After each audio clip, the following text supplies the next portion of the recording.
صاحبکاران ناحیه رشت در پرتو نشاندادهای پیام پرزیدنت جمهوری تاجیکستان پیشوای ملت محترم امام علی رحمان و مجلس عالی جهت سرعت بخشیدن کارهای آبادانی در حدود جماعت‌های دهات سهم ارزنده خود را می‌گذارند تا بناهای مؤسسه تعلیمی، تالار و میدانچه‌های ورزشی و دیگر انشاءات حیاتاً مهم خواجگی خلق را بنیاد نمایند.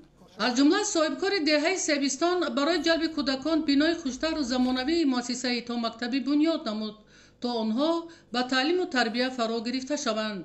در این بینای کشاد و برهوا صاحبکار برای آموزش زبانهای روسی و انگلیسی، اسبابهای خوانش، واسطه‌های عیانی و دیگر شرایط‌های تعلیمی را پورا مهیا نموده است تا در آینده با آموختن زبانهای خارجی تربیت گیرندگان دقت جدی داده شود.